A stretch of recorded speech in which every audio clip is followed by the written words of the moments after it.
The secret to manifesting, the secret to attracting what you want is to forget what you think you need. Because when your agenda is so wrapped up in your desires, you block them. I think you gotta have a dream. The School of Greatness. Really? Yeah. Please welcome Lewis Howes. Over the last year, a lot of people have been stuck and feeling lost and feeling uncertain and a lack of power and control. They feel out of control. And when people are out of control, how do they learn to manifest their dreams? This is something you talk a lot about, is manifesting things in your life. How do we get back into manifestation mode when we have zero control in our life? We have to use the circumstances that we're living in as an opportunity to go further in our own personal development. What does that mean? Period. Let me unpack this for you. To truly manifest means that you feel good. Feeling good means your energy's free, you're inspired, you are receptive, and therefore attracting towards you what you desire. So if we're in a place now where we feel like we're out of control, we're trying to get control, we're in the opposite of that manifestation state, which I refer to as being a super attractor. We're no longer connected to that power. So the way back to that power is to put our personal growth first, to get back, not go out and try to force anything or do anything out there to find control, but to turn inward, to go deeper and identify what's unresolved, work out what needs to be healed, bring forth to the surface the truth of what's up so that we can show up for it, and get back to a baseline of feeling safe, a baseline of feeling joy, a baseline of connection.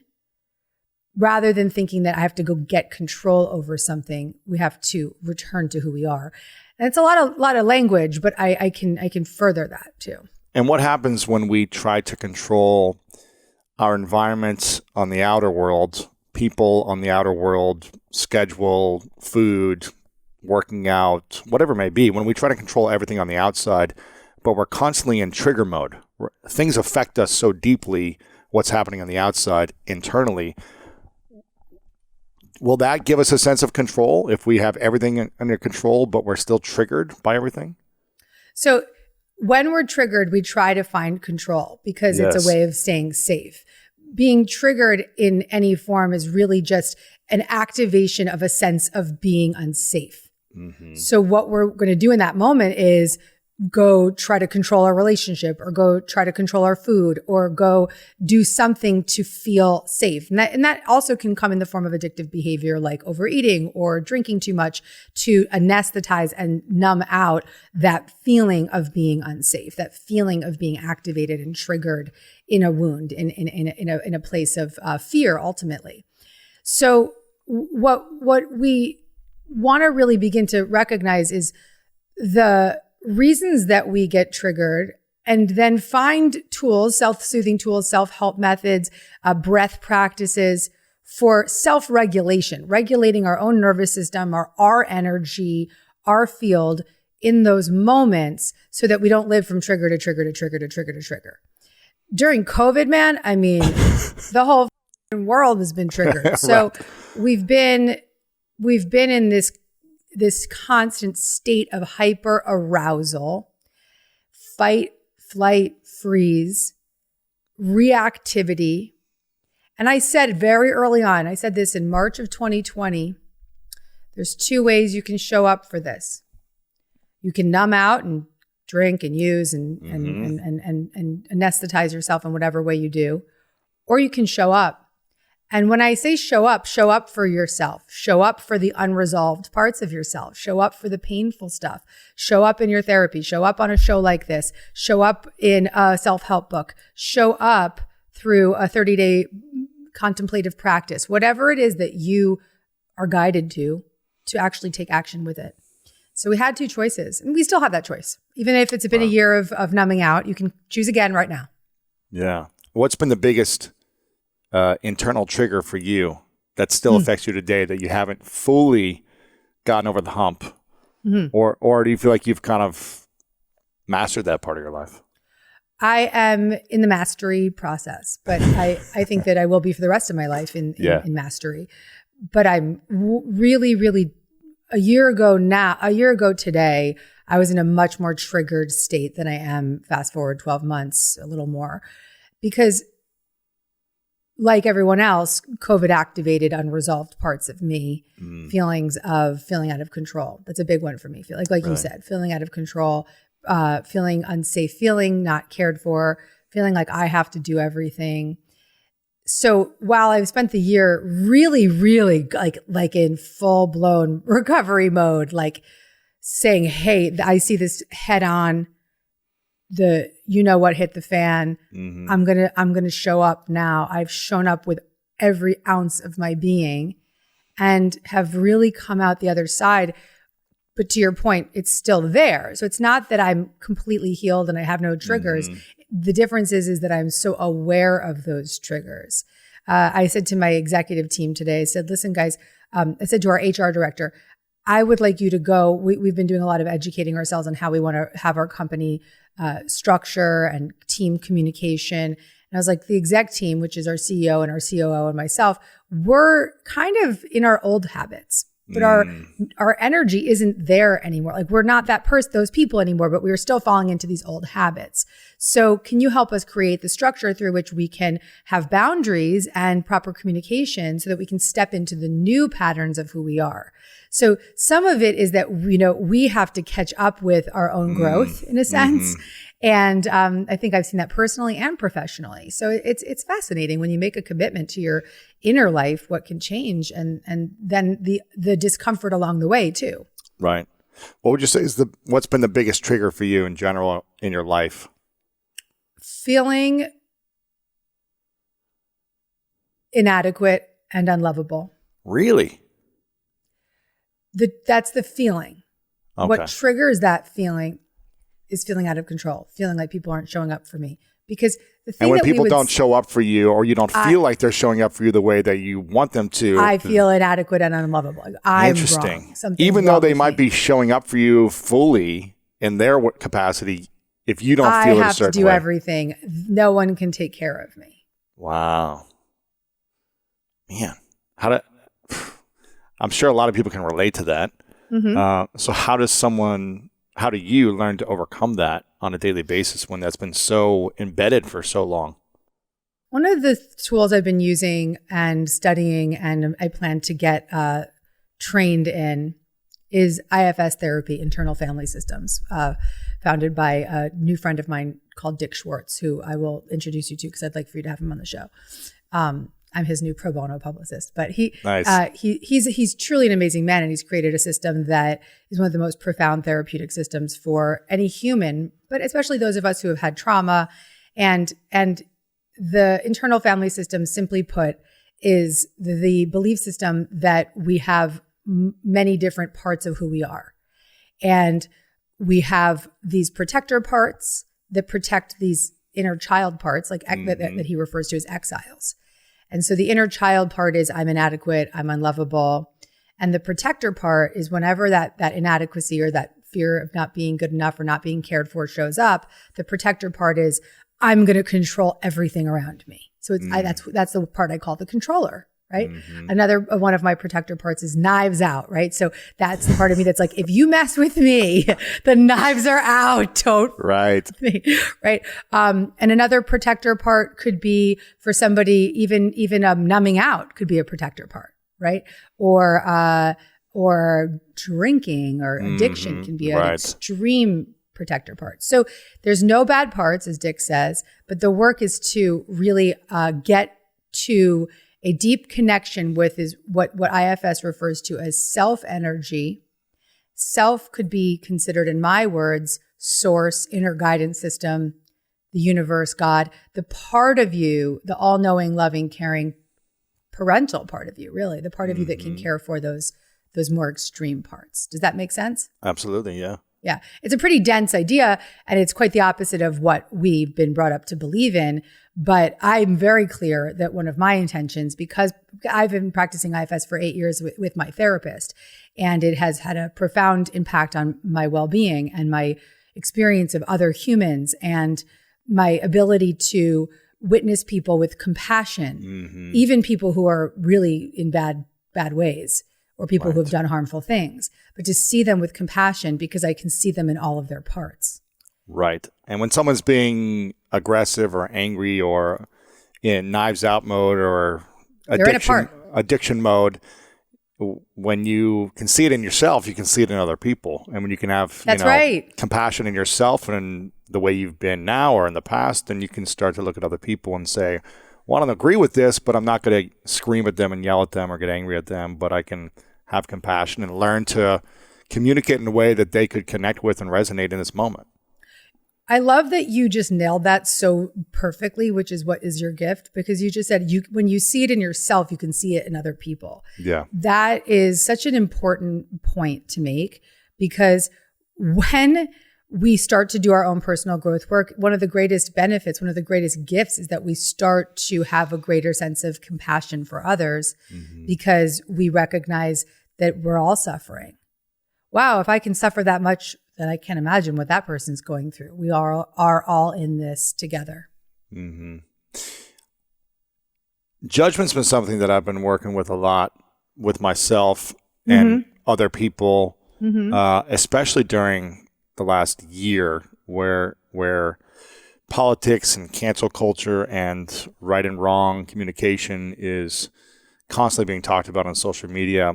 And I've constantly tried to check myself and say, okay, I don't agree with this, but I don't need to judge this person for their beliefs or where they're at. And when I come from a place of non-judgment when what's happening in the world, I feel more at peace. When I'm judging, I feel lower sense of energy. I feel, angry. I fixate on something like a dog trying to get a bone, as opposed to thinking more abundant and thinking about my vision. I'm focused more on like right and wrong.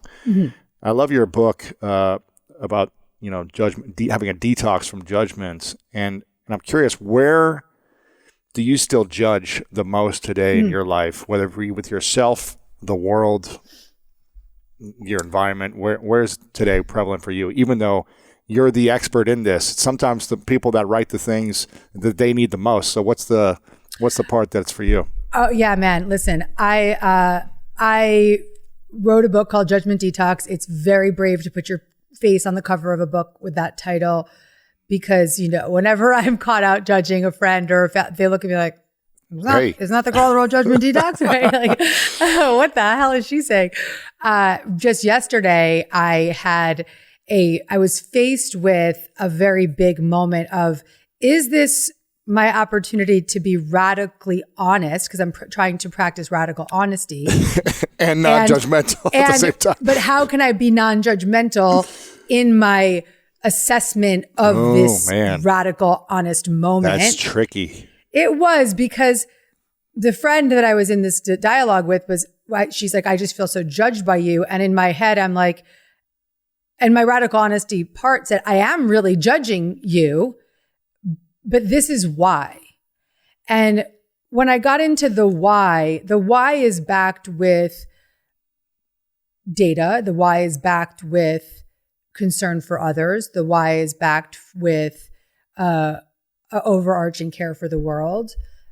So I felt really grounded in the why. And when you practice radical honesty and you tell someone the truth, the biggest way that it is the most effective is to say it from a non-judgmental place. To say, so how could you cue that up? If you don't like something about your partner or your family member, a friend, a coworker, what can you say to them in a non-judgmental way, but radical honesty? Yeah. Here's how I would have liked to have said it to her. I was still heated when I said it, so it came out as judgment. She wasn't wrong about that. But I would have liked to have said to her, by the way, I want you to see the slippers that I'm wearing right now. I love it. I love that. Party on the top, slippers on the bottom. So I would have liked to have said to her, I have no intention of changing you. I welcome you to tell me whatever it is that you need to say. I just want to be able to tell you the truth first, and then you have every right to tell me exactly how you feel. I want to be honest with you so that I don't hold on to it. and so that we can clear the air. And it's important for me to let you know my opinion about this matter. So here it is. And then when expressing it, speak about it honestly. And then using nonviolent communication, which would really imply I'm noticing this. It makes me feel this way. I think a resolution could be this. How about that?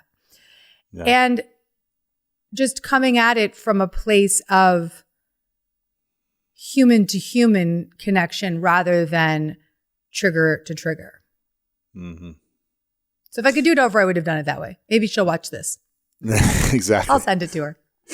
And why do you think most people are blocking themselves in general from having what they want, whether it be the relationship or the financial abundance or the peace that they want, internal peace? What's the main blocker? Is it judgment? Is it anger and frustration? Is it their childhood traumas? What's the main thing?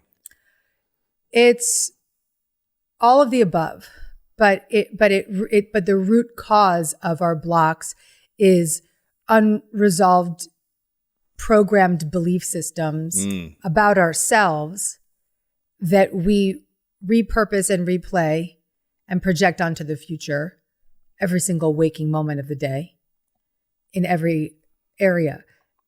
When I say every area, there may be some areas of your life where that belief system doesn't have a hold on you. Whereas, let's say maybe your finances are flowing, everything's cool, you do great at work, but in your relationships, you're just blocked, like it's just constant. So these unresolved areas have a root cause condition that have tentacles, and it can be in all areas, or it can be in some areas, or it can be in a specific area. And the blocks are the result of a energetic disturbance that is on repeat. The way out of that, the way to get unstuck, is to change our internal nervous system, our belief systems, and all the energy that's wrapped up around that. That's not easy. Yeah, you're going to say, how do you do that? Well, I mean, say someone listening is 30, 40, 50 years old and they've had a belief for that, for decades of their life. Is it as easy as being aware and conscious and the belief shifting in a moment, or do things really take a long time to shift a belief? I think I believe in quantum shifts, but I do believe that quantum shifts often come with a lot of practice and recovery. Yeah, it's like you spend years of working on it, and then all of a sudden it works. It was funny. When I was talking to Dick Schwartz, the founder of IFS, I said to him, Dick, it feels like it's been 10 years of hard work for overnight relationship to self, And he's like, yeah, I've heard that before. Because that there was this, I had been in IFS therapy for 8 years. And then all of a sudden one day it clicked. I was like, oh my God, my internal resourced self can care for the controller and can care for the little girl and can really navigate the system internally and get those parts out of their extreme roles. And she can be so loving and compassionate. And she's not always going to be there, but she's going to be there more often than not. Holy crap. That was, 8 years in therapy doing IFS and then, 15 years of hardcore recovery. Right. So it isn't that, but here's the good news. We may not have that click aha moment overnight, but we have to recognize that every moment of relief along the way is a miracle. The more we add up those moments of relief, the more we live a miraculous life. So the idea that growth is hard and we have to do so much and it's so heavy, we can unpack that by really witnessing that we can have fun along the way. Yeah. You can celebrate the small wins. You can enjoy the moments of relief. You can even enjoy the process of personal growth, which sounds insane, but I do.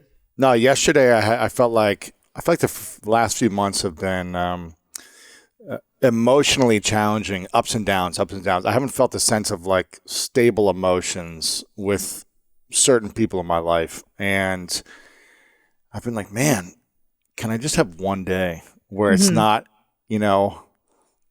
wondering what's going to happen next. And yesterday was that day where I was like, man, this is a peaceful day. And even though I don't feel like I've had a lot of peace consistently for the last few months, I was like, I can really appreciate the full day. I can journal. I get to journal about this and reflect back like what was happening and how can I do that one more day? Great. How could I do that one more day in my life and not think about the rest of my life, but just today? What can I do to show up for myself, for peace, for my environment, for the people in my life, and continue to be in progress, like you said, and continue to work on it. And it's a beautiful thing when we can, I guess, reflect on those moment-to-moments and build the miracle over time. It's not going to happen overnight, but it's like build it over time, like you said. And is there an exercise or a process that you have about evaluating our beliefs and figuring out which ones truly support us and which ones are tearing us down, and then how to replace a belief that's been so ingrained in your psyche for so long? I have a wonderful method from my book, Attractor, that I often say if it's the only method from the book that somebody applies, they can experience a miraculous shift from that alone. It's called the choose again method. Mm-hmm. And the first step is to notice the negative thoughts that you have on repeat and notice how they make you feel. So in the moment, if you can catch yourself, you can't always catch yourself, but if you start practicing this often enough, you'll get good at it. Notice, there's that thought again. Oh my God. And how is it making me feel? Step one, making me feel tight in my chest. It's making me feel anxious. It's making me feel like I want to go punch the wall. It's making me feel XYZ. So you can even write it down. You can just think about it. Step two is really important. It's to forgive yourself for having the thought. Mm-hmm. When you forgive yourself for having that thought, what happens is that you no longer identify with it. You just see it as a thought that you keep thinking. You just see it, there's that freaking thought again. So it's not, this is my thought. This is a thought that I'm thinking in the moment. Yeah. It's just that thought that I've thought again and again. There it is. There's that thought again. I'm not good enough. There's that thought again. I'm bad. There's that thought again. No one loves me. There's that thought again. I can't handle this. It's just there again. Right? Mm-hmm. Just notice the thought. Forgive the thought. Forgive yourself for having the thought. And what happened? Abraham Hicks says that a belief is just a thought that you keep thinking. When you forgive yourself for having the thought, you no longer believe that thought is you. You see it as a thought that you keep thinking. The third step is the fun part. That's when you can choose again, where you can reach for the next best feeling thought. So in the moment, you would reach for the next best feeling thought being something that you believe in. So I always use the example, if your thought is I'm broke, I don't want you to choose again with I'm a millionaire, because the ego part of you, the fear part of you is going to be like, yeah, freaking right. Nice try. Right. You want to reach for the thought of I have that job interview next week and I'm excited about it. I have LinkedIn, which is an incredible resource. I can reach out to that friend who knows so-and-so. I have the skill set that I am really proud of. I have this education behind me. I have this resume. Whatever it is that you can lean into, that you believe in, that empowers you, that makes you feel good. And once you start to get into a momentum with feeling better, you reach for more. And you reach for more and you reach for more. And you choose again, and you choose again, and you choose again. You get into the habit of that. It's fun. Yeah.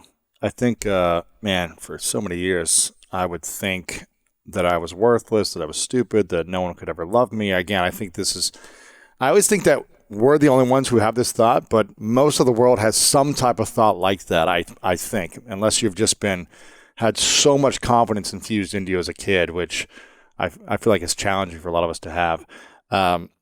And it took time to really be like, okay, no, you're not stupid. You're not worthless. You're not unlovable. It took time, but doing a similar practice like this where it's focusing on, well, what am I good at? And let me put that thought in my forefront and just focus on doing that. And something that I have learned that has been really helpful, when I think of a negative thought, and I love this process, this choose again method, I just think of like, man, I'm being really selfish right now. I'm being really self-centered of what I don't have. And so let me focus on serving other people. Let me focus on smiling at a stranger. I don't have to give money to everyone, but let me just make someone smile. Yep. And by doing that, I feel more valuable. I feel like I have value, I have worth because I added value to someone else's moment in their life. And the more moments you build throughout the day, you're going to feel like $1 million. You don't need $1 million to feel like $1 million. Love it. Beautiful. Love it. And when I was in my early sober recovery, my sponsor said to me, when you're feeling stuck in your own story and your own crap, be of service to somebody else. When you're feeling helpless, help someone else. Yeah. Because the fastest way to get out of your own is to go say, hey, how you doing? Hey, how can I how can I help you out? I really also want to make sure I say something right now about something you just said. You just said that you just really opened up about some of your fear-based belief systems. And a lot of people listening are thinking, wait, how could Lewis be thinking like that? Lewis has it all. Lewis is, he's so successful. He's gorgeous. He has this beautiful girlfriend. He's got this great life, blah, blah, blah. How could he think like that? And I want to acknowledge you because your vulnerability and your bravery to speak on behalf of the parts of you that are exiled, those parts of you that are, inner child, younger parts, is very, very helpful for people right now. Because I think that what we all need most is to feel as though we're not alone. Absolutely. And to identify and recognize ourselves in other people. Because as you said, we often think, well, I'm the only one that thinks that way. I appreciate it. Thank you. Yeah. And I feel like it's a responsibility for all of us to be willing to be vulnerable, not necessarily publicly. I've got this platform and I've made this decision to be more vulnerable publicly, but I think it's hard to connect to people in your friends, your life, your family, if you're not being open and vulnerable to certain things. And you don't have to be this every day, but at the proper times, I feel like we create connection through vulnerability, through being real about how we're feeling or what we're going through. So if I was always saying like I have everything figured out, then I don't think anyone would be interested in anything I have to say personally. But listen, you and our friendship is a great example of that. We've known each other for, 6-7 years, however, maybe longer. Yeah. Well, yeah. I remember early days of our friendship, we were far less developed than we are now as humans. Now we have a lot more under our belt. And I hadn't even remembered my childhood trauma at that time. So many different things going on. And we've, as the years have gone on, been able to meet each other with more and more vulnerability to the point now where I could not talk to you for 6 months. And then you'll text me and I'll say, how are you? And you're like, going through this shit and that shit, doing this therapy. And I'm like, the same back to you. And that is vulnerability is a muscle that has to be exercised. Not everybody has the privilege of entering a 12-step program. Like in 12-step program, which is one of the coolest things, is you can walk into a meeting and see somebody you haven't seen in 6 months and say, hey, how you doing, Jessica, or whatever. And they could be, I felt a little suicidal this morning, but I'm okay now. You want to get a coffee? And it's like, yeah, let's get a coffee. It's like there's just straight talk and big talk, no small talk. And at this stage in my life, that's where I'm at. I don't have much tolerance. I like small talk for in the pursuit of casual conversation and just like lightheartedness. But in my real relationships, I don't have much time for small talk. I know. Isn't it funny when you start to really open up and start the process of healing, and you realize like, wow, this is the stuff that matters most, not, how's the weather or whatever. So, so I love this that you said that Abraham Hicks said a belief is a thought that you keep thinking. Is that right? Yeah. I'll make sure I get that right. I believe it's a thought you keep thinking. But when we believe it so deeply, how do we change the belief of the thought we keep thinking to where it actually lands and it connects to us and says, oh, this is a new belief? Because I can think I'm a millionaire and be broke. How do we believe it, the thought that we keep thinking, if we replace it with a new thought? Well, I gave you the choose again method, which I can explain how that works, because when you're noticing the thought regularly and you're calling it out, it's kind of like when somebody has a really bad behavioral pattern and you just keep calling it out and calling it out and calling it out. And then noticing how it makes you feel, honoring the feeling behind it, because the feeling is actually what is really backing up the belief system. The feeling, your body connects to the idea. Oh yeah, it's a somatic experience. Your body believes. that you're not good enough, that whatever it is. So how do we embrace a new feeling with the thought so that our body starts to believe it? One of the great practices for really releasing unresolved emotional disturbances is a practice called emotional freedom technique, which you're familiar with, something I practice, our friends, the Ortners practice and teach. It's called tapping, emotional freedom technique, or otherwise known as EFT. And what's beautiful about a practice like tapping, and I'm going to give that one and a few others, but what's beautiful about a practice like tapping is that you can take a thought or a belief or just a feeling that you're having in the moment, and you can tap on it, which is meaning that you tap on these different energy meridians on your face and your chest, under your arm and your head, while you talk about the emotional disturbance. And what that does is it releases the amygdala's fight-flight response.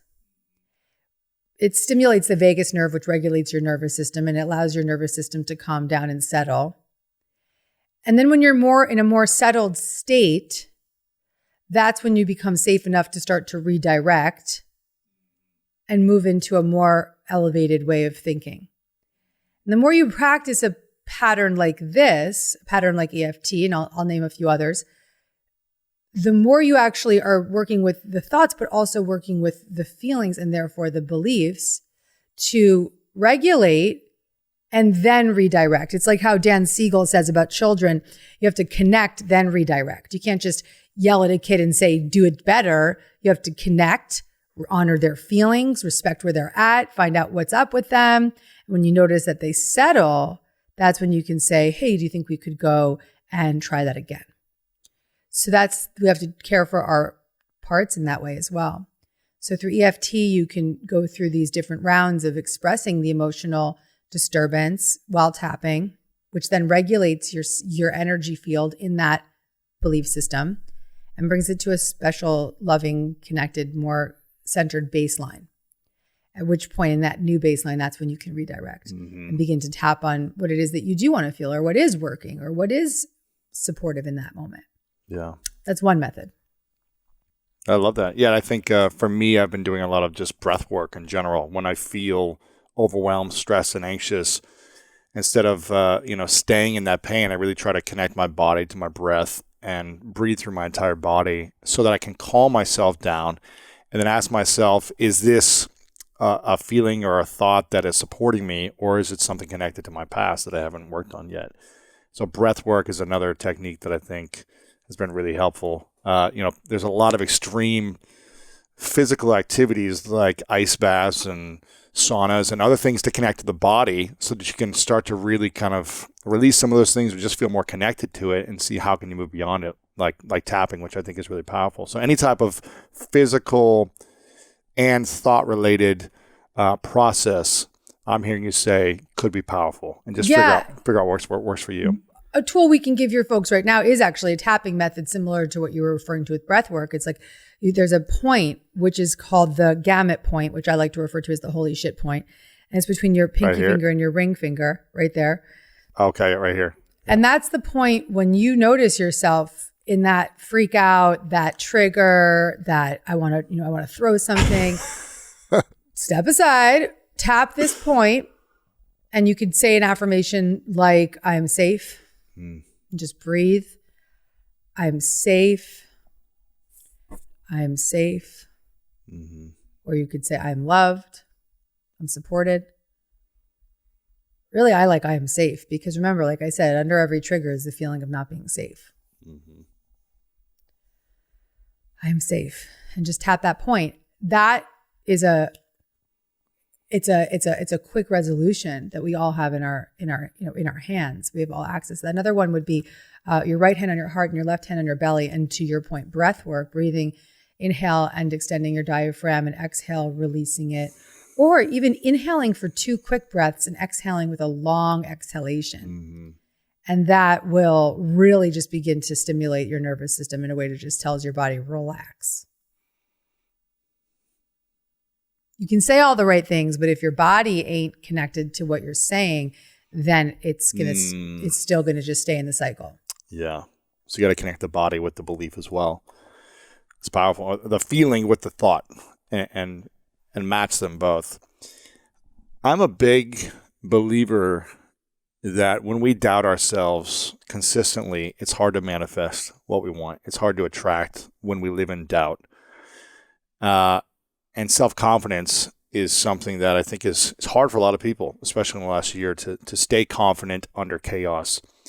What have been some of your strategies or tools or techniques to build inner confidence, whole confidence, complete confidence, not reliant on what's happening on the external world? Yeah, what a nice question. One of my main methods for establishing inner confidence that's not relying on the outside world is to become more me, to be more authentic, more vulnerable, more real, more willing to tell the truth, more willing to be radically honest. Yeah. Because when I'm just being me, I have nothing to prove. I'm just in the truth of who I am. And I also know that that's all that anyone else outside of me wants as well. It's just that truth. All you want from someone is that truth. I think that's why you and I have gotten closer as friends, because we've gotten more honest with each other and more honest with ourselves, right, as humans. So we can pick up the phone and just feel that connection. So I think that one of the secrets to confidence is to accept that your authentic truth is the coolest part of who you are. Mm-hmm. That's when we can start to lay down the pretenses of who we think we should be. Not your authentic truth is bad and not good enough or lacking. Or weird or, yeah. Just be real. Be real in the moment. I interviewed somebody recently and she was like, I'm just so nervous. I'm so nervous. And I was like, that's cool. Like, you're nervous. Okay. Yeah. Let's just be with the nervousness. Thank you for telling me you were nervous, because it clears the air. It allows me to be present with where you're at in this moment and not feel uncomfortable in your discomfort. Say it like it is. Just tell the freaking truth. Yeah. This is what's up for me. Mm-hmm. This is where I'm at. Any other strategies for building self-confidence? Yes, many. One form of self-confidence for me has come through unwavering faith in a spiritual connection. Mm-hmm. Because when as a result of really being devoted to believing that there is a presence beyond me in the service of what is of the highest good for me and for all, has given me this level of certainty that I dreamt of, that I can now live and stand by. Therefore, when things are not working out the way I planned, I know there's a better plan. When something is delayed, I know that it's because there's something better coming. When there is rejection, I can see it as protection, because I have a belief system that there is a higher presence, that there's a presence of a higher power, spirit guides, my grandmother, ancestors, working with me to co-create this life that I am living. Wow. So I don't feel alone anymore, because one of the big reasons we feel we lack confidence is because we feel so alone. Mm-hmm. And so really feeling a presence of spiritual connection by your side. There's a beautiful message from A Course in Miracles. If you knew who walked beside you on the path that you have chosen, fear would be impossible. I just got chills. That is so true. If you could actually believe in the unseen, and if that was true, but you just can't see it, but you could feel it, then it would be a lot different life. Right. I actually asked in one of my books, I think that the chapter title of a chapter title in The Universe Has Your Back, maybe, was how would you live if you knew you were being guided? Well, I mean, this is something that a lot of the, I would say, radical Christ followers, you see people who are, just believe in Christ, and that Christ is guiding them and working through them and all these things. Those people have a sense of certainty and faith and trust and connection to a spiritual, to their spiritual truth. And I think it's beautiful to see, whether you believe or agree with it or not. It's beautiful to see the power that someone has, or the letting go of fear that someone has when they believe in something greater than themselves or their fears. And again, whether you want to call it Jesus or your ancestors or whatever you want to call the thing that works for you, I think it's important to find something beyond, well, I'm alone here on this earth, and what's the purpose? Because then you're going to be really scared and messed up. Totally. And that's been my whole career, has been about helping people recognize and identify spiritual connection of their own understanding. Yes. So it doesn't have to be a religious spirit. It doesn't have to be Gabby Bernstein's definition of spirit. It's your faith statement, your own understanding. Just to crack you open to what that means to you. It doesn't matter what it looks like, what it sounds like, what you call it, but it's that you start to rely on it, on a presence beyond your own. I love to say too that the secret to manifesting, the secret to attracting what you want is to forget what you think you need. Because when your agenda is so wrapped up in your desires, you block what could be. You block major possibilities that otherwise could be way bigger than what you even anticipated or thought you could receive. So should we stop desiring things? No, not at all. It's just to forget what you think. When I say, so for instance, I have a desire to have another child. I started to go through the IVF journey last May. So we're coming up on a year. Wow. The whole time, Lewis, being on medication for over That's painful, isn't it? a year. Ugh. And the whole journey, I was steady, man. I gained, 15 pounds. I was taking medication every single day for 365 days.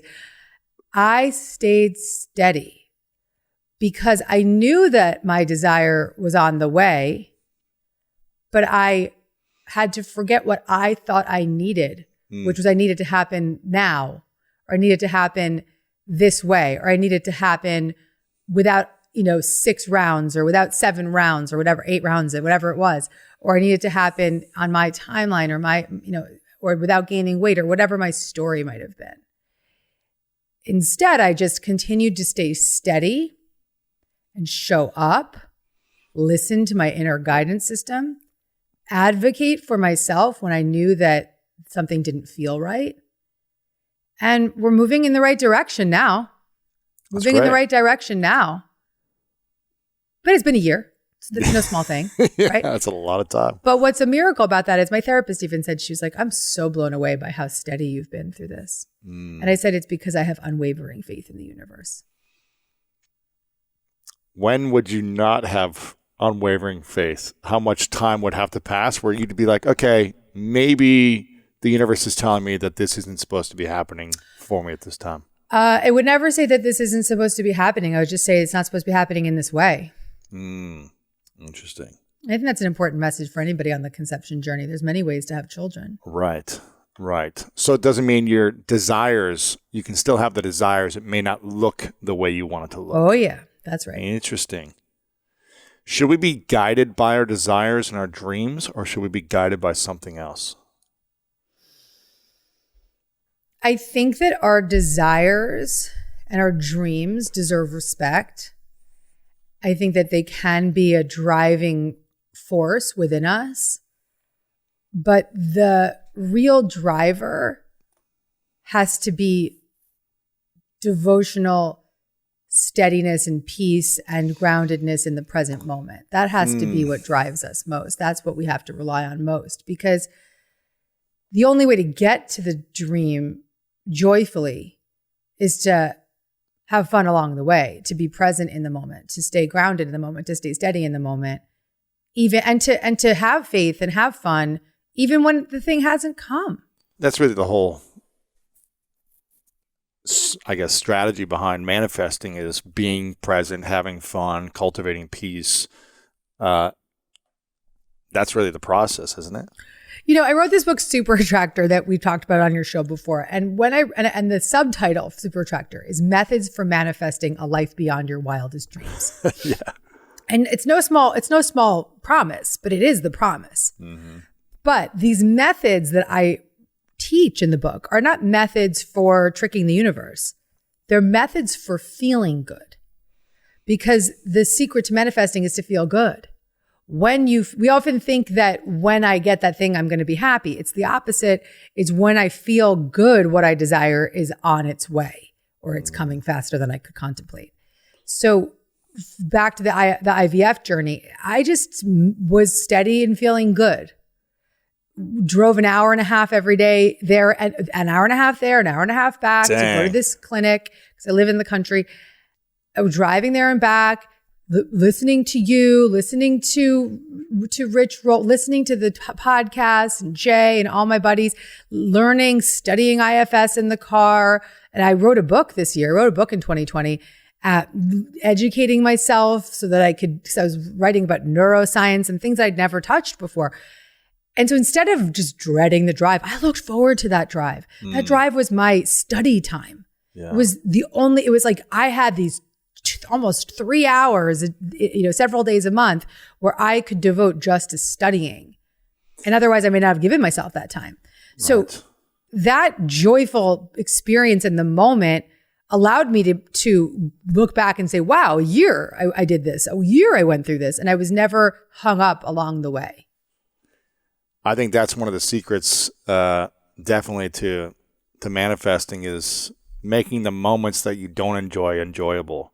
Yeah. And finding a way to have fun in the things that bring you discomfort or pain. And I remember in my early 20s, I was a truck driver for 3 months, and I would drive 6 hours a day, driving like a big truck that had car parts in the back for Napa Auto Parts. And I drove 2 hours one direction. I would transfer the parts, drive back about 2.5, 3 hours on the way back in traffic. And I remember the first week being like, this is miserable. I was making like $250 a week, driving 5 days a week, 6 hours a day. I was like, this is not fun. But I got to make this enjoyable. Otherwise, I'm going to drive myself insane. And I started imagining, and at that time, I just started learning salsa dancing. And I said, I'm going to use this time to salsa dance, even though I can't dance, but I can imagine it in my mind. And I put in a CD every single day of the greatest salsa hits, and I would just imagine myself learning the dances and going over the dances for 6 hours a day. And then I'd go practice at night and dance, and I made it more enjoyable. Yeah. And it just made it, I don't know, that much more fun. Yeah. Or it wasn't this painful thing.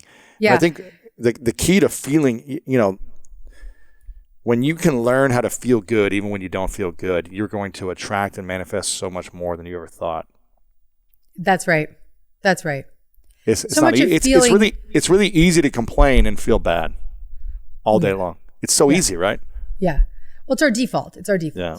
We're fault finders. We're suffer seekers. We're constantly thinking that if I'm not suffering or struggling, I'm not succeeding. I mean, there's just all backwards crap in our brain. But one of the biggest ways to feel good with our circumstances is just be in the acceptance of what is as well, because a lot of what causes us the most discomfort is our resistance to discomfort. Mm-hmm. So in those moments when we can just say, this isn't like the most exciting moment of my life, this isn't exactly what I want to be doing. I'm just accepting of that. It's like, I know I would notice myself when I would be taking a shot and I would be mad about it. And then I would just get into acceptance. Well, you're 41 years old and you want to have a baby, and this is what you do. And then I would quickly move from acceptance into appreciation of, well, you have an insurance policy that covers all this. And, a lot of people are taking out a second mortgage on their home to do this. And you have this incredible blessing and, blah, blah, blah, blah, blah, blah, blah, blah. Right. And I'd actually like to tell you something really cool. Yesterday, I gave my sister-in-law is a young friend who's going through fertility treatment. Mm-hmm. And I had all this leftover medication. I mean, it's like almost was making me sad looking at all the medication because it's just like bags and bags of medication. And I know how much of that I actually threw out and how much of it went into my body. And you just look at it and you're like, oh my God, it's like this, it's sort of this like overwhelming. And my husband looked at it and he's like, you took all of that? I was like, dude, yeah. Oh man. And I had so much medication in my refrigerator and I was kind of holding on to it, even though I don't need it anymore. But I was like holding on to it. Like, what if I do need it again? Like just some, like fake insurance policy. And this young woman my girlfriend was telling me that she had this friend that needed it. And I said, this is such a statement to the universe. Like I was like, grab a bag with a bunch of ice packs. Here you go. And I piled that bag up with all the leftover medication that had not even been opened yet because I just hadn't needed it or whatever. And I handed it to my sister-in-law. I said, go give this to that young woman, save her a lot of money. This is like thousands of dollars of medication. Give this to her. But more importantly, number one, I'm grateful I can have the ability to give that to her because I didn't need it anymore. And it was great and she was ready for it. But most importantly for myself, it was such a statement to the universe where I'm like, I have no use for that anymore. I'm not going to that anymore, no matter what. Mm-hmm. There's a path laid before me. No matter what, that's not my choice anymore. And so sometimes, even when we have a desire and we think it has to be one way, we sometimes have to commit to a new direction. Mm-hmm. We want to hold on to the old way. We want to hold on to the backup plan or whatever. It's like, no, you got to make a commitment. You got to tell the universe clearly sometimes. Yeah, you got to let it go. Yeah. Mm-hmm. You mentioned needing. What's the difference between wanting and needing energy? And if we need something or if we're needy in general, are we attracting and manifesting, or is wanting something different than needy? Wanting and needing are very different. Wanting, as long as it's not paired up with a neediness, right, is beautiful. It's a longing. It's a desire. It's a cultivation of, as Abraham would say, a rocket of desire. It's just sending out to the universe, I want love in my life. I want another baby. Lewis, I want another baby in my arms. I love having a baby. I want my son to have a best friend. I want my family to feel complete. I want another little footstep in my house. Like, you feel that. I don't feel needy when I say that to you. Mm-hmm. I feel like excited and have happy anticipation for what can be. Needy looks like, I need that relationship to feel safe. I need that money to be good enough. I need that accomplishment. It's a vibrational frequency that is not attractive. It does not magnetize towards it. The universe can't support it. It is not in alignment with your super attractor power. So needy is actually another way that we get into what I call manic manifesting, because when we're in that needy place, like, we'll do everything that we have to do. It's like forcing it. Yeah. Forcing it. Exactly. And so whenever a desire is backed with neediness, it's definitely misaligned. And what about the idea of, I deserve this to happen. I deserve this in my life because of this. I deserve this thing, or an entitlement energy. Deserving and entitlement, what did those energies bring to us or repel us? It's interesting. I have 2 points of thought on that. If you come from a place of, I am entitled to miracles because my natural birthright is love, and when I'm in alignment with love, and when I'm expressing love, and when I am in commitment to love and connection and compassion and service, then I am aligned with the universal energy of love, and miracles are my birthright. That is a spiritual form of entitlement, right? This is the belief system that I am love. And when I don't forget that, the universe delivers. I've been teaching that for over a decade. Mm-hmm. So there's a big difference between feeling that level of, when I am in alignment with the energy of love, love is reflected back to me. That's entitled to miracles.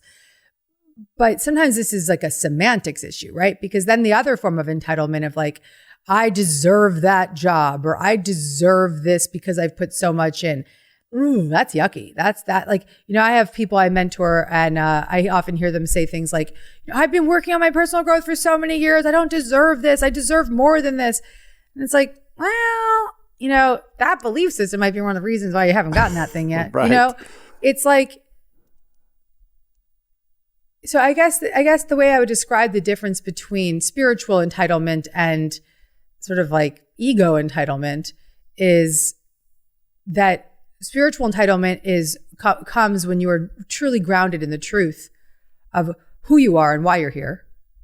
And ego entitlement is when you're disconnected from that truth, trying to fill a hole that you could only find with a genuine spiritual connection.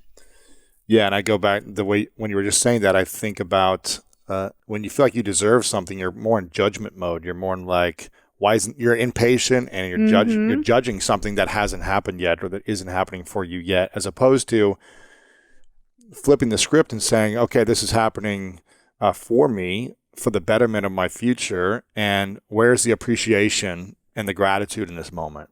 I think would be a better place of manifesting and attracting. But it also doesn't mean that we can't believe we're deserving of something. Mm-hmm. Because, for instance, right. I believe that I am deserving of many things in my life, because back to that spiritual entitlement, because I believe that the things that I'm deserving of are a reflection of who I am. That makes sense? Absolutely. Yeah, absolutely. Two things that I've noticed people struggle with the most. Their attraction to financial abundance and their attraction to peaceful love and connection. Love in general. A relationship that is more peaceful. Right, because not everybody's attracted to peaceful love and connection. Right. But people struggle attracting financial abundance and peaceful love. There you go. That's what I meant to say. They struggle with attracting a financial abundance and attracting a calm, peaceful, connected love presence in their life, intimate relationship, right, of that standard. What can we start to do? Let's start with money first. What can we start to do to feel spiritually entitled to more financial abundance and believe we are worthy of earning more? Let's talk about money first. Well, let's actually look at both of these desires, because you're on the front lines of witnessing people's needs and wants, right? Because in the space that we work in, you see it every day. And so they want money and peace and love. What do those two things offer someone?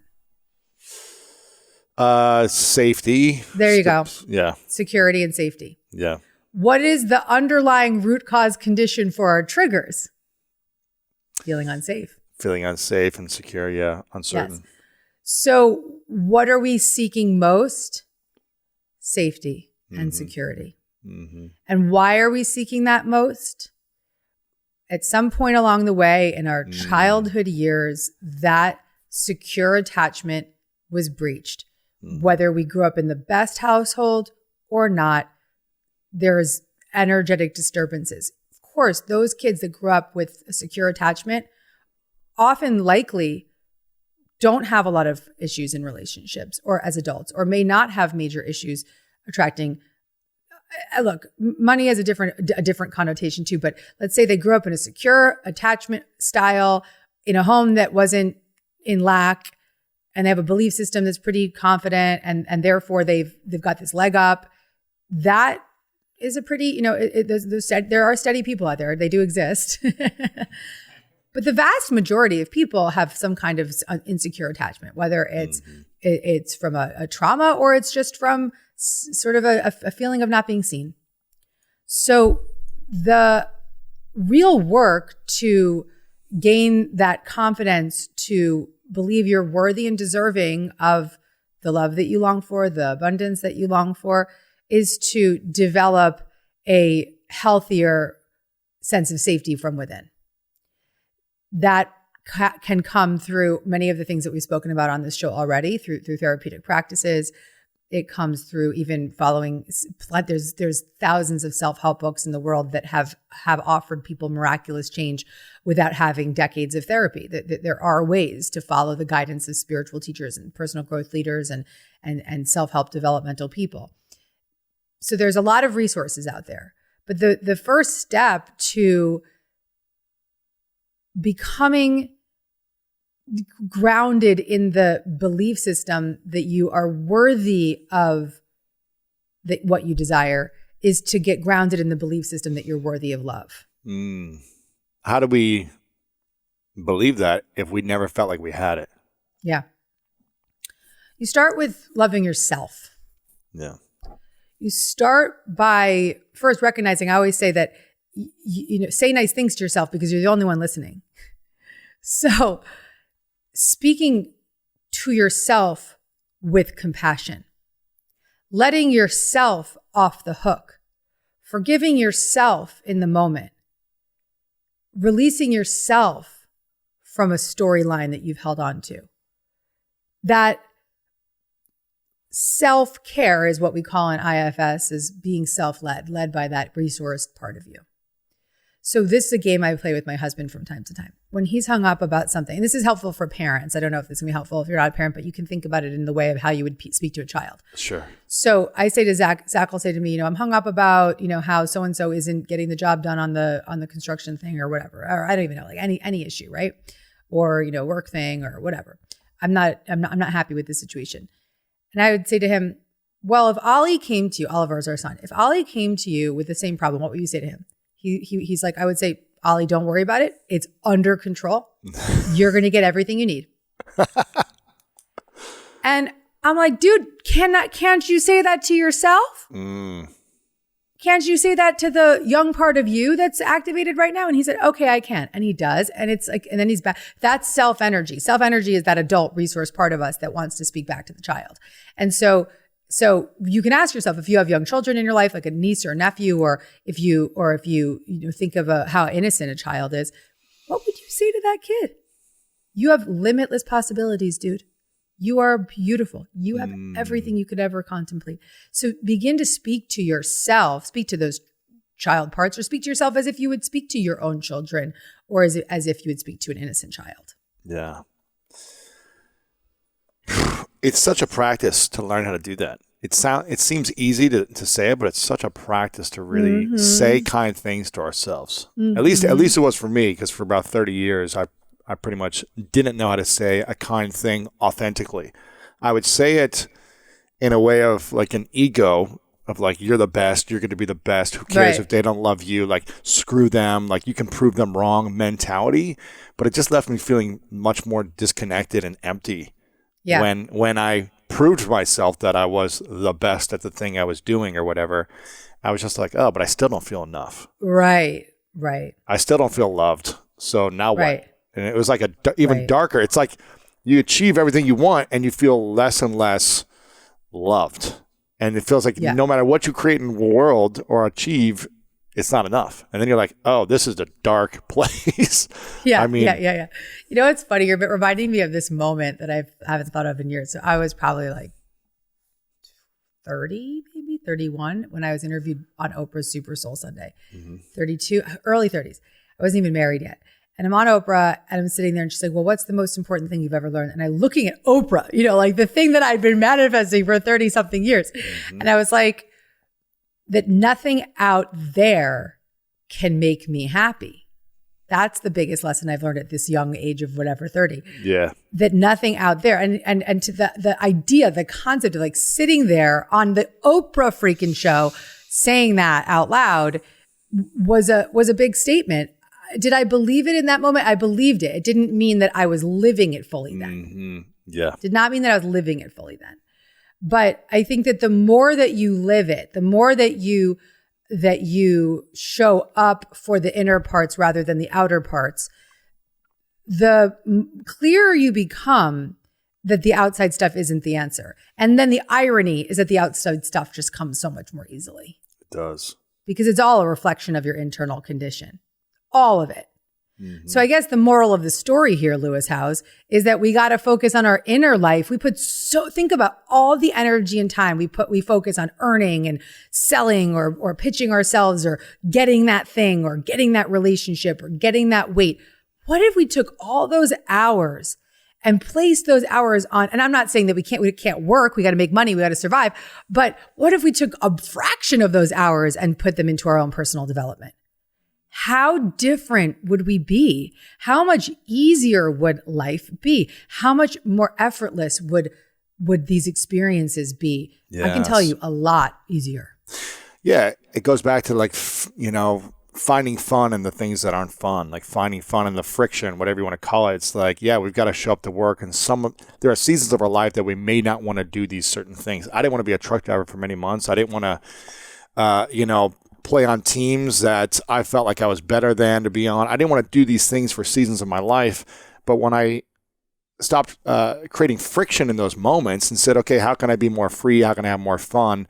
Then it allowed me to progress beyond those things and attract what I really wanted to for the next season.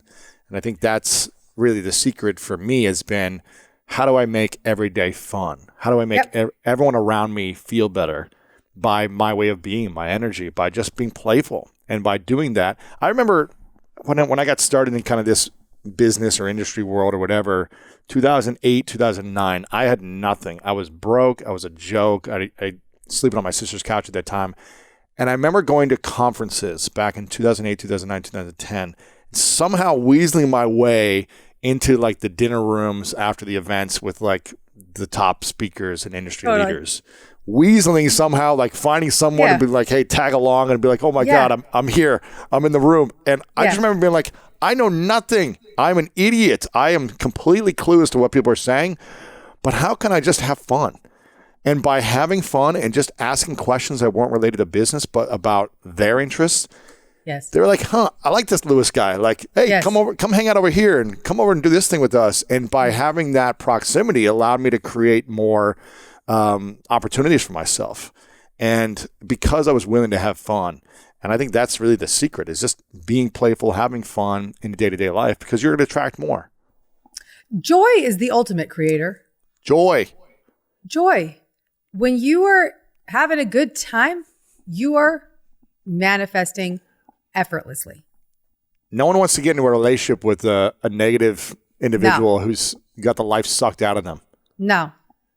You're a magnet. There's a friend of mine who is married for a long time, and she's going through a divorce right now. And I said, your energy is completely shifted in a positive way. Like you were living at a 6 out of 10 before. Now you're at a 12. Wow. And she recognized she wasn't in the right relationship and she should have gotten out many years ago, but now she's gotten out. And I was like, your energy is going to be magnetic in the world. Yeah. Like you're going to create so much in your business. You're going to attract like millions of men to you now because you're smiling, you're joyful, you feel free, this energy around you. And that is going to be a magnet to anything you want in all areas of your life. And I think when we feel stuck, trapped, limited, it's hard to really manifest. But like you said, joy will bring us more possibilities. Yeah. And let's speak to the person who's really suffering right now. So you're really suffering. Maybe you're stuck in an addiction. Maybe you're having mental illness. You're experiencing mental illness. Maybe you lost everything through COVID or lost a loved one and you're grieving. That doesn't mean that you can't have moments of reprieve along the way. That doesn't mean that you can't have moments of relief. That doesn't mean that you can't be listening to this podcast right now feeling so loved and cared for and feeling the compassion that we have for the world in this moment. It doesn't mean that these difficult times have to be this sort of sentence. Because someone hearing like, oh, you don't have to be in perfect joy to be manifesting. Well, no, you could actually be in a low vibe state, but doing your best to do your best every day. Yeah. And being authentic to that moment. Manifesting something better every day. It's the emotional guidance scale. I've written about it in Attractor again. It's the Abraham Hicks emotional guidance scale where you might be in despair, but later that day you're feeling jealous. Well, jealousy is actually a much higher vibration than despair. So you can celebrate that. You can celebrate that you've moved up the scale. And then maybe you're in boredom. Boredom's better than jealousy. Okay. You're moving up the scale. So while you may still be in like kind of low vibe states, it's a better low vibe state than it was yesterday. What are we saying to ourselves when we have jealousy and insecurity? Jealousy is a form of witnessing undeveloped parts of ourselves in others. So we become jealous because we have not given ourselves permission to be that yet. Or because we're instead of seeing those qualities in the other person as a reflection of who we are and the possibility of what we're stepping into, we see it as a reminder of what we are not.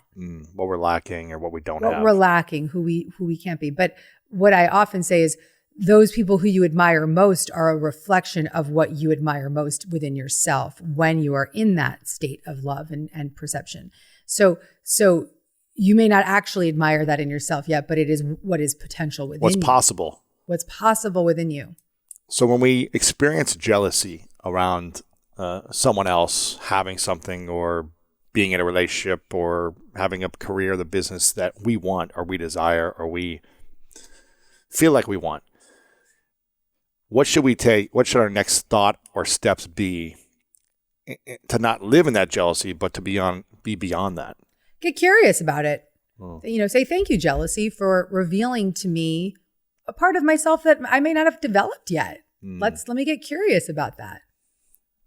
How is there something in my life that I could be developing? Is there a way that I could be leaning into this more? Mm-hmm. Is there anything you're jealous of right now? Or no. someone or thing? No. Well, no. Jealous? I think that when I was going through the IVF journey, I was a little I had a lot of friends that got pregnant this year, so I was a little jealous of that, like ease with which they got pregnant in their 40s and all that kind of stuff, So I think that's an area where I've experienced some jealousy. So again, a reflection of a part of myself that I haven't fully claimed yet. That, oh yes, that can come to me in the perfect divine order. Particularly when I was trying to conceive my son, I was very open with you about the years I spent, 3 years trying to conceive, how jealous I was of the other women that were all these other women. I just, we took the goalie off for one day and there we go. We got pregnant. Yeah. It just happened one time. These women, these amazing women. These fertile beings. With these golden eggs. It got to the point where I literally, at one point, my best friend Michaela looks just like me. She's Australian. At one point, I was like, do you think you could give me an egg? I was like, you don't look like me, Right. But she had actually had a baby during that time. And my other girlfriend had a baby that time. And my other girlfriend at 41 got pregnant overnight. So it was like, it was a little bit of jealousy that might have been maybe not even spoken of to myself. Yeah. And what about insecurities? Do you feel insecure around anything in your life right now? And what is insecurity saying to us? Insecurity says to me that I don't feel safe. Or in some cases, it says I haven't done my homework, right? So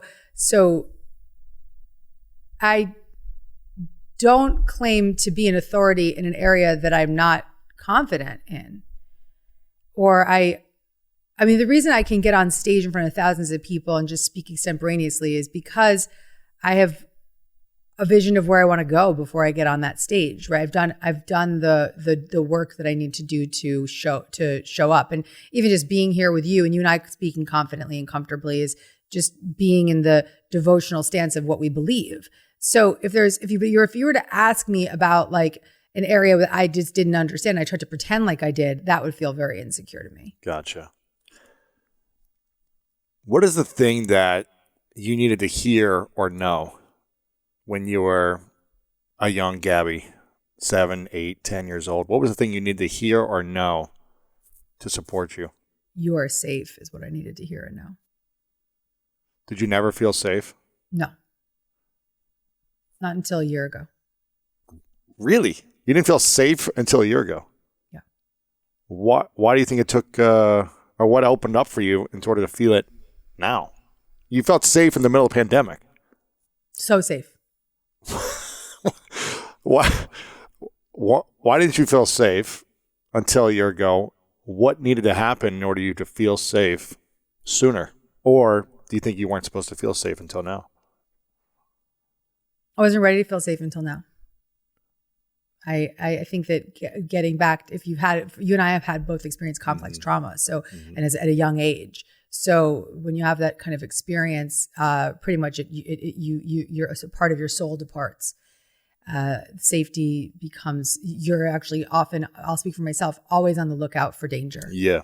Always in the state of hyperarousal. Always, knives out, fists up. Defense mode. Yeah. Who's coming after me now? How do I have to fight back? And then you also just don't feel safe in your body. You don't trust life. As Peter Levine, the founder of Somatic Experiencing, says that trauma, the definition of trauma for him is the inability to be present. So because you're always on guard. You're on guard. On guard. Always looking for danger. Because you're in a neural loop of fight and flight, fight, flight, freeze, whatever you're frozen in shame, you're fighting for your life. You're just, it's a battle.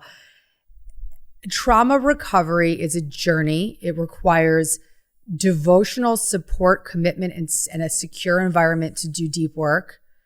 My prayer, I want people to access some, we can put these resources in your show notes, but to go to somaticexperiencing.org, I believe it is, the ifsinstitute.org, seek emdri.org for EMDR treatment, the tapping solution, beautiful work, just really opening up your heart. My friends at the David Lynch Foundation that teach transcendental meditation, they're now doing a lot of scholarships for people to do TM. It's just, there are resources. And when you don't have the financial means, but you have a desire, the resources will be presented to you. You have to show up for yourself. You have to speak up for, in any form, right? But there are really good people in this world doing transformational work, committed and devoted to people who have the resources or who don't. And my prayer is that whoever needs them can find them, because doing that kind of undoing work, right? The undoing of trauma, it really does require strong counsel, a reliable support system. It's really hard to do on your own. Yeah, it's really hard to do on your own. There's a lot you can do on your own. There's a lot, you can listen to the books, you can do the breath work, you can do the tapping, there's so many beautiful tools that you can practice and apply for yourself. You can read the books to understand, even just understanding what happens to you. That's what my whole next book is about, is all about my trauma journey and recovery. And in it, I give such great resources of what I've used and what I've done to get to where I am right now in this steadiness. But even just reading a book like that, or any other book about trauma, you can say, "Oh my God, I'm not alone." Like that. That in itself is a form of recovery and relief. But it's a journey, and it requires support, particularly if it's trauma with a big T, right? So sexual abuse or violence or being in an addictive household or whatever. Yeah. Yes. Yeah. Rape. It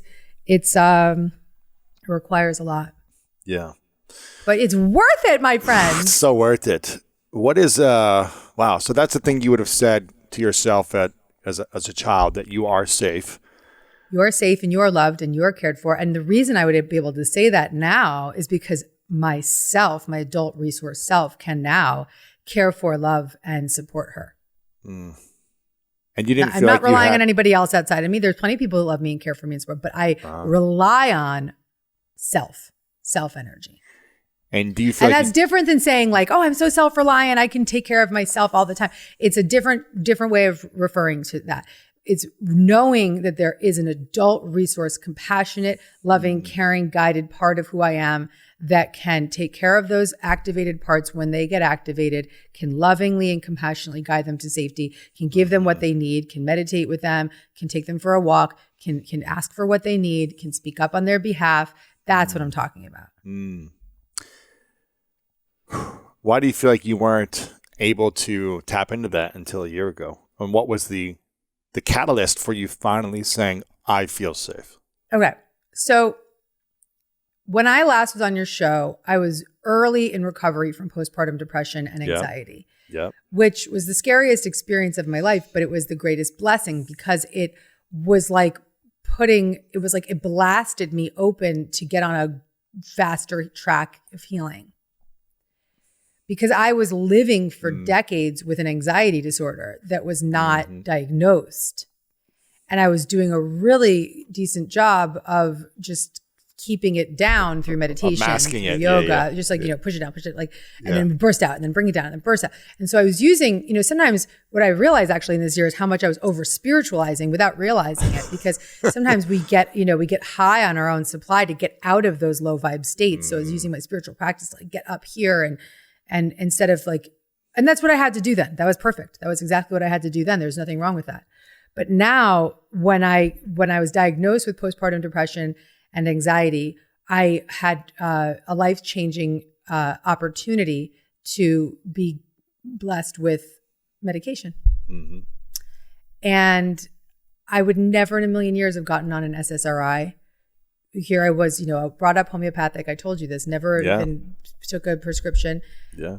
I was very brainwashed by the wellness world and it's a big word, but it is a little bit important for me to say this, that I was shamed into thinking that would be a terrible thing to be on a medication. You took antidepressants, right? Yes. Yeah. Because I was in this space that was so like, take ashwagandha, take melatonin or L-theanine and meditate and everything can be organic and you don't have to, you can do a water fast and you can drink your juice out of it. No, you can't when you're having a biochemical condition. You can't. And so I actually lost 5 months of my life because I was filled with shame about admitting that I actually needed that kind of support. Mm-hmm. And I'm really grateful that I was blessed with a really low bottom, a suicidal ideation bottom that led my therapist to intervene and say, we have to get her psychiatric support. Right. And Lewis, one of the things that my shrink said to me before I got on the meds, and I was so resistant to the meds because I was still stuck in that belief system, she said, the medication is going to give you a safer baseline so that you can do deeper work. Exactly. It's so that was true. the case for me. Yeah, it's interesting. I grew up in a practice in religion called Christian Science, which was all based on faith and spiritual healing, spiritual truth, and not relying on medication to heal the spiritual. But my grandfather, who was actually the headmaster of a Christian Science school, later in his life told me that, Christian Science also stands for common sense.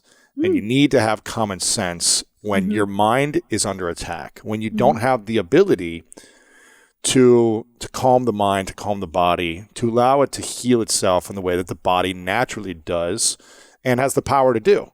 Mm-hmm. And, because there's been miraculous healings all the time that happen spiritually or through organic practices. Mm-hmm. But when the mind or the body is under attack and you aren't able to get yourself out of it spiritually, go to the doctor, take medicine, get the bone healed, do the surgery, whatever you got to do to get yourself back to a place where you can have peace and calm and holding shame around it is not going to help you heal. And you've got to accept that, and otherwise holding shame around it while you're taking medicine, it's probably not going to work. It won't work. It won't work. What you're saying is exactly what I believe, which is I believe and have been taught by my media mentors and my spiritual communities and have my own belief system that there is spirit in everything. God is in the medication. God is in that therapist that intervenes. God was in my friend that day when I called him and said, I know you're a really great psychiatrist. Help me find a psychiatrist who specializes in postpartum depression. Within an hour being on that call, the next day seeing her with a diagnosis, with the medication in my hand. There's love and God in all of that. Mm-hmm. And then when I would take that medication, I pray on it. I would say, thank you for giving me freedom. Yeah. But the question is, it's like God is in all these, in all doctors and surgeries and medication. But then the real question is, when you're given that baseline of safety or you're given that relief because you've had that surgery, well, what are you going to do with it now? Right. What are you going to do to continue to be in the development of healing the root cause condition that brought you to this place in the first place? Right. Because something, whether it be a thought, a belief, the actions you took consistently got you into a place of pain or a challenge that you're faced with. So we've got to change that action moving forward, or that thought or that belief, or get out of that environment, or that relationship that's causing us pain or whatever. So many of our physical conditions are somatic experiences. They're psychosomatic conditions, right? Mm-hmm. So our back pain isn't necessarily our back pain. It's our rage from our childhood. So that's why my lower back hurt for so many years. Let me tell 100%. Gastrointestinal issues is a great example. I always had GI issues. You've seen me, at like 100 pounds. You've seen me really ill. And those GI issues were all PTSD symptoms. Mm-hmm. What would you're 41, 42? 41. Almost 42. Well, 41. 41. Matthew McConaughey gave a great speech at the Oscars talking about how he's always chasing his hero, which is himself 10 years away from now. I'd like you to imagine you're 51. What would 51-year young Gabby say to you right now that you need to hear right now to support you for the next decade? Sorry, it's like a very emotional question. She would just say, I'm so proud of you for your commitment to people. I'm so proud of you for your service to others. I'm so proud of you for the impact that you're making in individuals' lives. That's pretty beautiful. Thank you for asking me that question. That was such a beautiful physical feeling I just had of just seeing myself at 51 and looking at myself now and just really being proud. Yeah, you're welcome. It always makes me emotional thinking about my childhood self. I've got a photo on my phone right now. My therapist asked me to find a photo of myself. Let me see if I can pull it up. Little Lewis. I don't know if you can see it that well. But oh my God, little Lewis, like, LL, he's so cute. Awkward, like no teeth, like messed up hair, adorable. big ears, all that stuff. That's what you see. I see a cute little man. Exactly. Oh my God. And I'm not even sure how old I was here, probably like 6 or 7 or something. And I've just been continually, even though I've done a lot of work on myself for the last 8 years since I opened up about sexual trauma, there's more that keeps getting uncovered in different environments and different seasons of my life. And so every moment that I check my phone, I'm reminded to look at myself when I say, what do I need to say to myself at 6 or 7 or however old I was there? What did he need to hear? What did he need to feel from me? And what am I proud of myself? And so every, many moments throughout the day, I'm practicing like what I'm proud of from my younger self. And I keep thinking of like, what will I be proud of in 10 years? And what do I need to hear now? Yeah. What would you say to yourself? 40 something. I don't even know. What are you, 30? 38. Yeah. So 38. I would say 48. I would say, I'd probably say similar to what you were saying, that I'm really proud of the work you're doing. I'm proud of the healing you're going through. I'm proud of the way you show up in service to other people. I'm proud of you, surrounding yourself with people that support you in becoming better and getting out of your ego. And I'm proud of you for using yourself to the best of the abilities to make a difference in any way that you can. Because I think that's what I feel most called to do, and how I feel the best about myself when I use the tools that I have, continue to develop them in service of other people, just like you said. So I would say also, let go. I would say to myself now, like, let go of whatever pain or frustration or suffering you're going through. Like, let it go, surrender, and know that it's all going to be okay. I think when I think about the Bronnie Ware, is that her name? I think that's her name. The 5 Regrets of the Dying. She talks about, when people are on their deathbed, they're reflecting a lot in their past, and people hold on to too many things. They suffer without needing to suffer. And at the end of the day, they're like, man, I wish I didn't hold on to these things. I wish I let myself be happier and not suffer as much. And I think we have the capabilities to do that right now. We don't have to wait until we're dying. Totally. So that's what I would say to myself. And, Beautiful. Yeah. Beautiful. But I think I'm always reminded to what does my 7-year-old need to hear? What did he need to hear? And continuing to bridge the gap from, I guess, 8 to 38 and connect it. So it's like, okay, I feel it right now. And I'm going to feel it now when I'm older too. So, yeah. Take care of him in the moment. He's still around. Take care of him. Yeah. The inner child is still here. I love that image from Burning Man. Have you seen that image? Oh my God.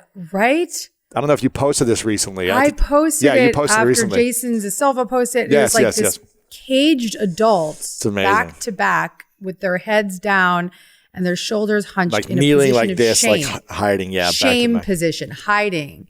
And then there was 2 small children. You could see like almost wooden children Reaching out, touching each other, trying to touch touching each other. each other. So these adult parts, right? These exiled parts were shamed out of, or these scared, shameful adults. And then these 2 children, inner children. Like, hug trying me. to connect.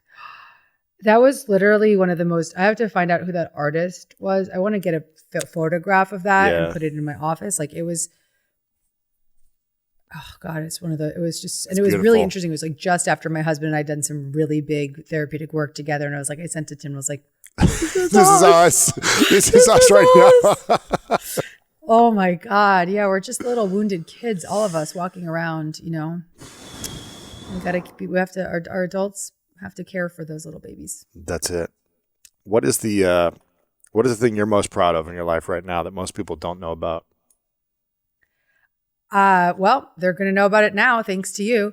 I am proud, man, of this little Instagram show that I started doing during COVID that was just because I had to show up in a new way. The stage was taken away. I had to find a new stage. So I started to hit Instagram every Wednesday where I would bring people on randomly from all over the world and Dear Gabby them. I would give them my advice. I would give them counsel. I would give them support. But most importantly, I would help them see that they are not alone.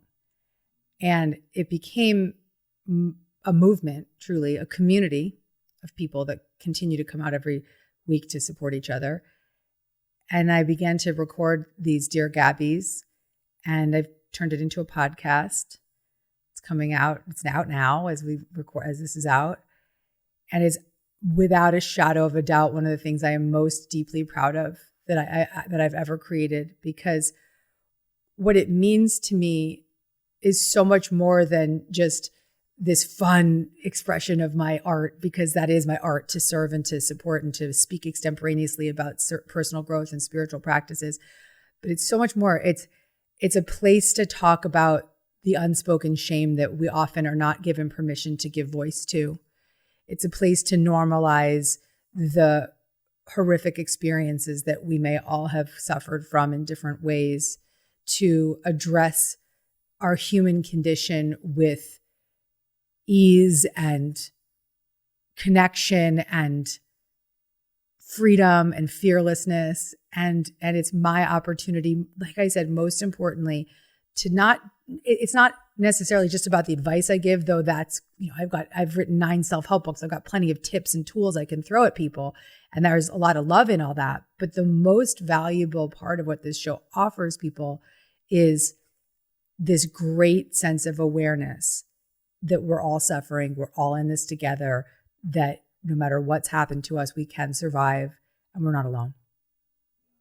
That's cool. I'm excited for you. You finally launched the podcast. It's out. It's called Dear Gabby. People need to subscribe to it right now. And it's going to help people really overcome a lot of stuff that we've been talking about today. So if you want more of Gabby, make sure you go subscribe to it over on Apple and Spotify and everywhere that you listen to your podcast, and let her know what you think about it. Send her a message, send her a DM over on Instagram, Gabby Bernstein, or Twitter or Facebook, Gabby Bernstein as well. And I'm excited for the journey for you. I know we've been trying to get you on a podcast for years now, but you're finally here. So it's exciting. Well, I said to you before the show, I was saying how it found me. You were like, why didn't you do it before? I was like, well, because there was a lot of like logical, logistical reasons that I thought were the reason. But the real reason was that the mission of the show hadn't found me yet. Yeah. The delivery of the content hadn't found me yet. And what's so unique about this show is that it is a call-in show where people join me on Zoom, and I will Dear Gabby them. You can hit me with any question. People come from all over the world, and I'm not afraid to respond to anything. A recent show we recorded, and I'm telling you, Lewis, this is no accident. Back to back to back, 3 women in a row. The first one came on talking about incest. The second one came on talking about medication, like being afraid to take her medication because she has a biochemical condition. And the third one came on talking about how she was abused and now having this sort of replicated experience in her romantic relationship with some domestic violence. Boom, boom, boom. Gave them all some grounded advice, but the most important thing I did was to hold them and see them. Mm-hmm. And then in the experience of someone being seen, the listener borrows the benefit because they have had their own shameful experience that they've tucked away and ignored and anesthetized. But to be able to recognize, oh, wait, that person can be seen in that, so can I. That's the miracle of this show. It is. It's a gift to be able to do it. It's exciting. I'm excited for people to listen to it. They can get it. Dear Gabby, go check it out right now. I've got a couple final questions for you. I've asked you these before, but I'd love to hear your thought on this season of life. This one's called The 3 Truths. And I have your 3 truths up here, but if people want to hear what you said previously, we'll link up the other episode where they can hear those. Oh, but cool. I'm curious what your 3 truths are now. So imagine it's your last day on earth and you have to take everything with you. All of your work, all of your writing, all your videos, your podcasts, everything that's got to go with you to the next place. But you get to leave behind 3 lessons that you've learned in your life that you want to share with people, or what I call 3 truths. What would you say are those truths for you? You have an inner wisdom within yourself that can care for you and bring you back to safety. Number 1. That you're not alone in this physical experience, that there is a spiritual presence around you, supporting you and guiding you at all times. The other truth, I think the third truth, is that all humans are at their core good. Period. Yeah. I bet those are very different than my last 3 truths. They're all different. So if they want to hear the other ones, they got to go back and listen to that one. Dude, I want to go back and listen to the other ones. Send me the link. I got to go back. Oh my God. Wow. Yeah. I've got one final question for you, but I want to make sure people go to your website, go subscribe to your newsletter, the podcast, social media, check all the stuff out that Gabby's doing. She's an incredible light and resource in the world for so many people, for healing, for abundance, for manifesting, for peace, all these things. So make sure you guys subscribe to my friend Gabby. And Gabby, I want to acknowledge you before I ask the final question for constantly showing up and being authentic to who you are. And I want to acknowledge you for being a practitioner of this personal growth world for over a decade, probably 15 years now, and being authentic in the fact that you didn't feel safe until a year ago. Yeah. I think sometimes people think that when we are sharing this type of information that we've got things figured out, when a lot of times we don't. And that's why we're seeking this information and teaching it so we can figure it out better for ourselves and we can heal ourselves. So I acknowledge you for just being real and authentic about it, and being open about everything that you're up to that might feel shameful or bad or whatever, but it's really powerful to see you constantly evolve and grow. And I'm just so grateful for you and our friendship, and I love you very much, and I'm just proud to know you. So thanks for all you do. Right back at you. I appreciate it. Right back at you. I appreciate it. I echo everything you just said. I appreciate it. Final question for you, Gabby, is what's your definition of greatness? My definition of greatness. Lewis, here we go. Greatness is being at ease and steady in the moment. That is the greatness. That is the greatest gift, the greatest expression energetically that we can give the world. It's being at ease in the present moment. Gabby Bernstein, appreciate you very much. Thanks for being here. Thank you, my love. Thank you. If you're looking for more greatness in your life, make sure to check out this video right here. And also check out our free PDF, The 3 Secrets to Unlock the Power of Your Mind to help you change your life. Download it right here. An inadequacy is a pathway that you can travel down. What should I do with my life? That's a real complicated question. Oh, here's an inadequacy.